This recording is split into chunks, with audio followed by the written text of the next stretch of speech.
Praise the lord. ప్రభు నామంలో అందరికీ వందనాలు. ఆత్మీయ కథలు.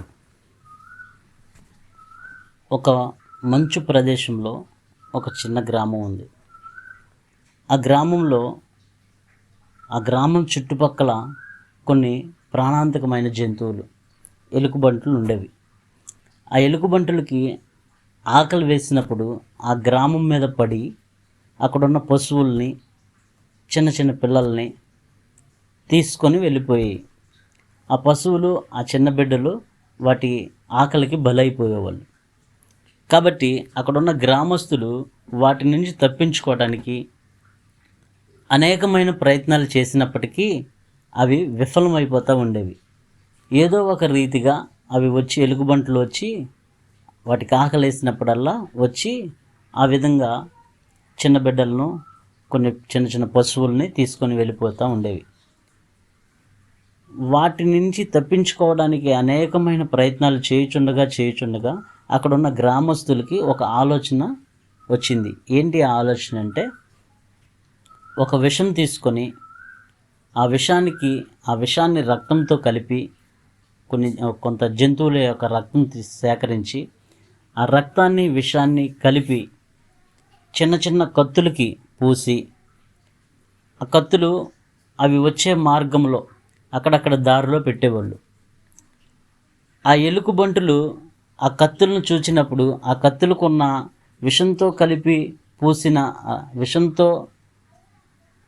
కలిపిన విషము రక్తంతో కలిపి పూసిన ఒక కత్తిని చూచి అక్కడ రక్తం ఉందని గ్రహించి ఆ ఎలుగుబంటులు వెళ్ళి వాటి నాలుకతో ఆ కత్తిని తాకి, అలా తాకినప్పుడు ఆ కత్తి వాటి నాలుకలు కోసుకొని నాలుక ద్వారా ఆ ఎలుగుబంటి రక్తము వస్తూ ఉండేది. ఆ రక్తం వచ్చి కత్తి మీద పడుతూ ఉండేది. అప్పుడు ఎలుగుబంటి ఏమనుకునేదంటే, ఈ కత్తి నుంచి రక్తం వస్తుంది, ఈ రక్తం చాలా బాగుందని కాసేపు ఆ యొక్క వాటి రక్తం అవే తాగుతూ ఉండేవి. అది కాక ఆ కత్తికున్న విషం కూడా దాని కడుపులోకి వెళ్ళి కాసేపటికి కింద పడి చనిపోయేవి. అలాగా ఈ యొక్క ఎలుగుబంటి ఏమనుకుందంటే, ఈ యొక్క రక్తం బాగుందని అనుకుంది, కానీ తనకు తానే నష్టపోతుందని గ్రహించలేకపోయింది. అట్లాగే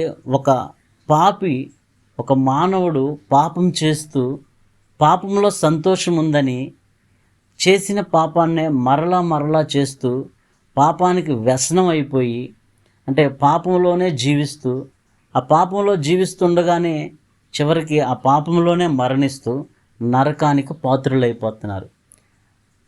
కాబట్టి ఒక పాపం నుండి వేరు చేయడానికి, మానవుణ్ణి వేరు చేయడానికి యేసుక్రీస్తు ప్రభువారి భూమి మీదకి వచ్చి మానవుడు ఎలాగ జీవించాలో అని చూపించి, మానవుడు చేసిన ప్రతి ఒక్క పాపానికి వెల చెల్లించి, సిలువలో పాపానికి శిక్ష విధించి మానవుడికి రక్షణ దయచేసి ప్రభువారు పరలోక రాజ్యాన్ని మనకి అనుగ్రహించారు. అయితే పాపంలో ఉన్న వ్యక్తికి పాపంలో ఒక భ్రమ కలిగింది. ఏంటి ఆ భ్రమ? పాపంలోనే సంతోషం ఉందనుకుంటున్నాడు.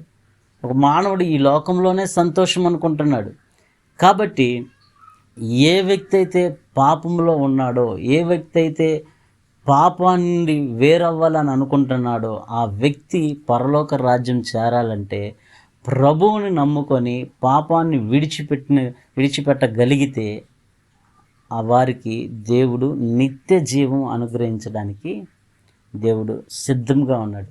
బైబిల్ గ్రంథంలో మనం ఒక వచనం చూస్తే, సంఖ్యాకాండము 32వ అధ్యాయము 23వ వచనం చూస్తే, మీ పాపము మిమ్మల్ని పట్టుకొనును అన్నాడు దేవుడు. అంటే ఆ ఎలుగుబంటి సంతోషంగా ఉంది, రక్తం వస్తుందని, తనకు తానే నష్టపోతుందని గ్రహించలేదు. అలాగే ఒక మానవుడు పాపం చేస్తూ సంతోషం ఉంది అని అనుకుంటున్నాడు, కానీ చివరికి నరకానికి పాలవుతాడని గ్రహించలేకపోతున్నాడు.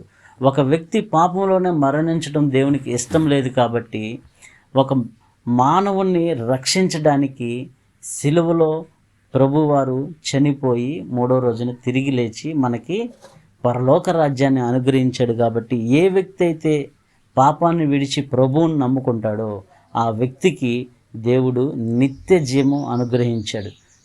కాబట్టి ప్రతి వ్యక్తి పాపం నుండి వేరవ్వాలంటే ప్రభువుని నమ్ముకోవాలి. ప్రభువుని నమ్ముకున్న వారికి పరలోక రాజ్యం అనుగ్రహించడానికి దేవుడు సిద్ధంగా ఉన్నాడు. ప్రభు ఈ మాటలను దీవించును గాక. ఆమేన్.